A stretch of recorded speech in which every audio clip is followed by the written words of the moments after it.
Welcome back to my Wandavision series review. Today we're going to be talking about episode 8. Here it is, the big exposition episode that we were all waiting for. So, picking up from episode 7, pretty much immediately, Wanda is in the basement with Agatha Harkness, as we learned in the previous episode. And basically, Agatha explains what she's doing, and she's trying to figure out why Wanda is so powerful, and Wanda herself doesn't even really know the significance of her abilities. And that's what we do. We go on a huge journey, basically going through all the significant events that Wanda has gone through in her life, starting with her origin story. So basically, if you've seen Age of Ultron, you know about this, where Pietro and Wanda were basically trapped under a bed, and there was a Stark missile that killed their parents, and it never went off. And there's a bit of a retcon here. Basically, we learn that Wanda basically stopped the missile from going off because she had these powers. They were just sort of amplified by the Mind Stone, as we would learn later. So, are they setting up that they were actually mutants? Could be. We won't know, but I really don't think they would have gone that route had Disney not acquired Fox. So basically, in that whole scene with their parents, basically they're not the same people from the commercials like everybody thought they were. They're completely separate actors, and we see that their parents basically were trying to teach them English, and the way they were doing that was through American sitcoms. So Bewitched, Dick Van Dyke Show, Malcolm in the Middle, and some other cool shows that they had. And they're sitting there, they're watching TV. All of a sudden, the missile goes off very suddenly, and basically that's when we get the scene that explains the origin of their powers. So it's from that point we go into the events after Age of Ultron. Pietro has died, Wanda feels broken, and she's sitting there and she's talking to Vision, and we get this really, really nice scene with Vision and Wanda. And Vision goes, "What is grief besides love persevering?" And that's a cool little scene that they have there, and that's kind of like their first true connection that they had. Then, I actually skipped one. We actually see Wanda with the Mind Stone being experimented on, and when she approaches the Mind Stone, it kind of approaches her, and she sees like a vision of herself. She's got like the full costume and crown and everything, and basically we see that she's meant for something bigger.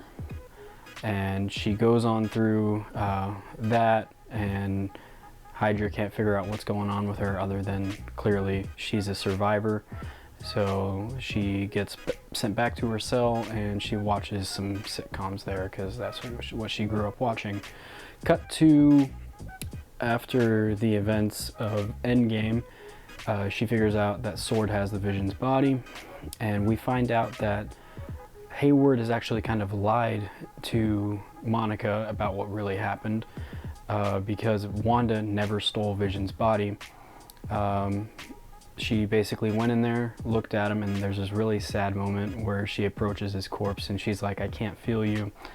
And it's a callback to Infinity War, when she had to kill Vision and when they were in Scotland.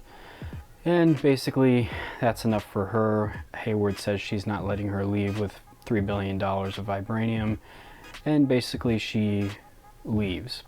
But there's a little bit of wordplay with Hayward where he's like trying to like reverse psychology, get her to raise Vision from the dead, and we'll get on that later.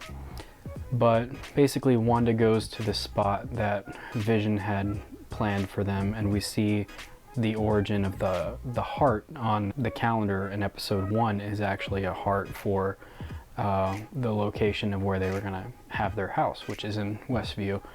And Westview, once Wanda gets to Westview, basically she decides that she's gonna visit that house, and we see everybody that was in there, and all of a sudden she just has a complete mental breakdown and just explodes a bunch of creation, or whatever you want to call it, and she's somehow able to reform Vision out of nothing. And we see that this was all inspired by her watching these American sitcoms.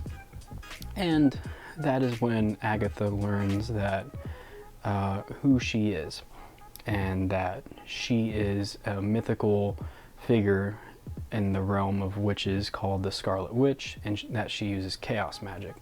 And at the end, we have Agatha holding her kids hostage, and we know that Vision is on the way, and Monica's trying to help, and something's happening with Quicksilver.